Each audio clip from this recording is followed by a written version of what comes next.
Então, quando a gente vê hoje a matriz energética no mundo, e também na América do Sul, grande parte hoje da produção de energia elétrica e do consumo, né, ele está baseado ainda em geração por queima de combustíveis fósseis. É isso que eu já ia perguntar. Quando você fala de matriz energética, a gente está falando do quê?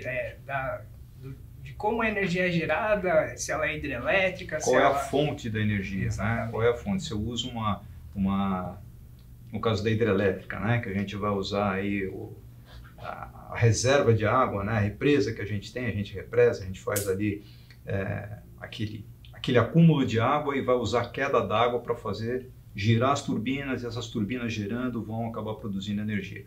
Então, no Brasil e na América do Sul, a parte de geração por usinas hidrelétricas, né, usinas utilizando a energia potencial dos rios, né, da queda d'água para movimentar essas turbinas, ainda é grande, mas assim, quando a gente vê no mundo, grande parte ainda da produção de energia é por queima ou de óleo ou de carvão, e isso faz com que a gente emita mais CO2 na atmosfera.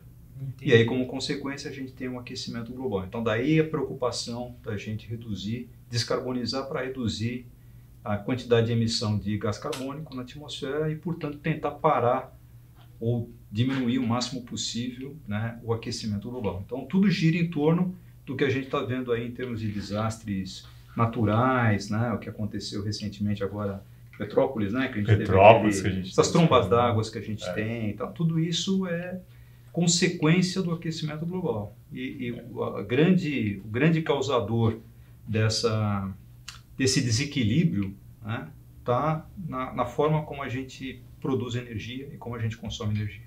Tá? Então esse talvez seja o D mais desafiador que a gente tem dos outros dois, que é a digitalização e da descentralização. Quer falar dos outros? Não, e também só para complementar um pouco o que o Pedro falou, no Brasil e no resto também da América do Sul, a gente tem um cenário um pouco diferente. A gente tem uma matriz, principalmente a matriz elétrica, relativamente limpa. Então, com as hidrelétricas, que você tem a capacidade de gerenciar o volume de geração pelo armazenamento da água, e as outras fontes que são intermitentes.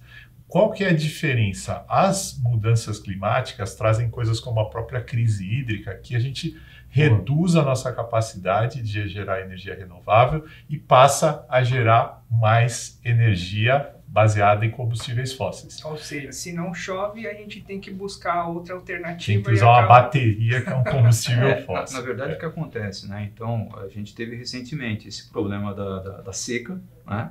Então, aquela coisa, os níveis das hidrelétricas estão muito baixos, você não consegue gerar energia de uma fonte limpa, e aí você vai lá e aciona as térmicas. E a térmica está queimando gás. E emitindo... E emitindo CO2. Então, embora... Acho que um dos problemas e dos desafios que a gente tem é como diversificar essa matriz em todas as situações. Então, quando eu tenho chuva e eu estou com os reservatórios cheios, ok, mas não é sempre assim. Então, hoje a alternativa que a gente tem quando o reservatório está baixo, eu não consigo gerar dessa forma, eu tenho que ligar uma central térmica, que é complicado.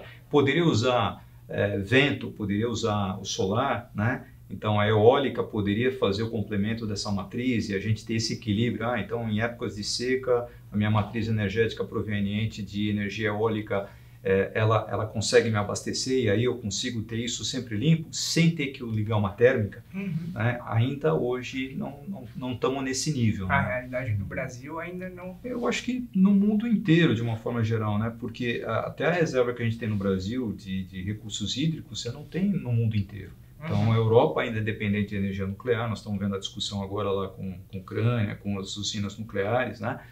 Grande parte da energia lá, principalmente para aquecimento, vem também de produção de energia nuclear.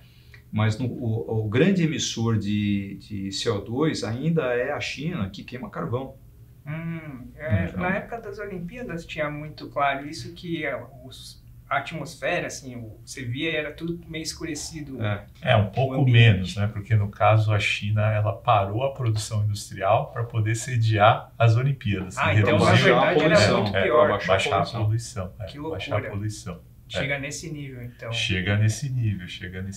Que a gente não vê muito por aqui, justamente porque a gente tem a bacia hidrográfica que acaba provendo isso, a gente não tem tanto uso desse... Toda essa riqueza, embora esse cenário está mudando um pouco, né? Cada vez menos a gente tem um potencial de explorar esses recursos hídricos, porque onde você tem os maiores rios que você poderia colocar projetos são hoje na Amazônia. Tá. Mas lembra que a Amazônia é um território, na prática, bastante plano. Tá. E você não tem a capacidade de fazer um grande reservatório porque você inundar uma grande área de floresta, de preservação. E aí a gente criou uma história de uma usina a fio d'água que aproveita os ciclos naturais em função das diferentes áreas e estações do ano. Só que isso a gente perdeu justamente aquela capacidade de armazenamento.